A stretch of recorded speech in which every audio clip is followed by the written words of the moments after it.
প্রিয় দর্শক, দেশ এবং প্রবাস থেকে এই মুহূর্তে যারা সবুজ টিভি ইউটিউব চ্যানেলের সাথে যুক্ত রয়েছেন সকলকে জানাচ্ছি আন্তরিক শুভেচ্ছা অভিনন্দন।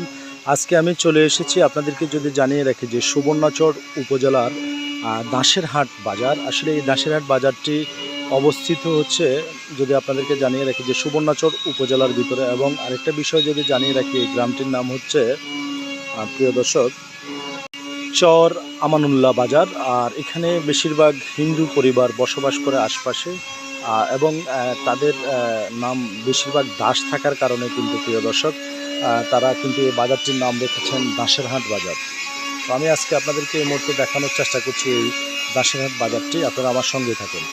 পুরো বাজারটি আমি আপনাদেরকে ঘুরে দেখানোর চেষ্টা করব। এই দাসেরহাট বাজারটি, আসলে এই বাজারটি বিশাল একটি বড় বাজার। আমার কাছে বাজারটি দেখে এবং বাজারের আশেপাশের সিনারিটা দেখে খুবই ভালো লাগছে। জানি না আপনাদের কাছে কেমন লাগছে। আপনাদের কাছে ভালো লাগলে অবশ্যই আপনাদের মতামত কমেন্টে জানাবেন এবং এই ভিডিওটি সর্বোচ্চ শেয়ার করবেন।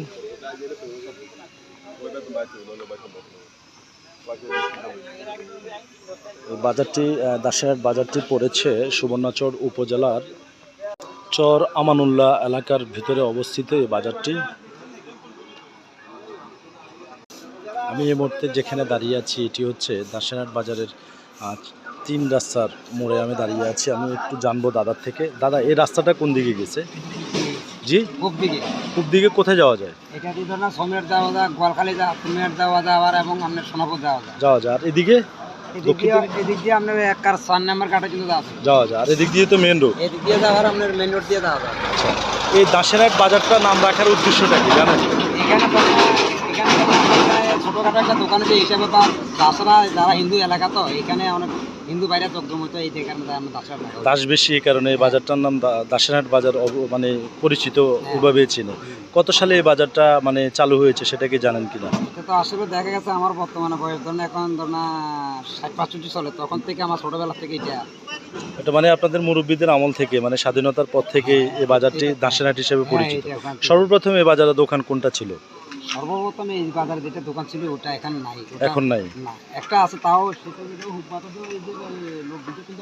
হ্যাঁ, ওই নিত্য সদাকার দোকানদারটা আছে। আচ্ছা আচ্ছা, ধন্যবাদ দাদা। দর্শক আমরা কথা বলেছি যে দাসেরহাট বাজারটি আসলে কিভাবে হলো। এখানে বেশিরভাগ হিন্দু পরিবার এবং দাস রয়েছেন। তো এই মর্মে এই বাজারটিকে দাসেরহাট হিসেবে পরিচিত। এই বাজারটি আমি আবারও বলছি অবস্থিত নোয়াখালী জেলার দক্ষিণ অঞ্চলের সুবর্ণচর উপজেলার আমানুল্লাহর ভিতরে অবস্থিত। তো এই ছিল আমার কাছে দাসেরহাট থেকে সর্বশেষ আপডেট।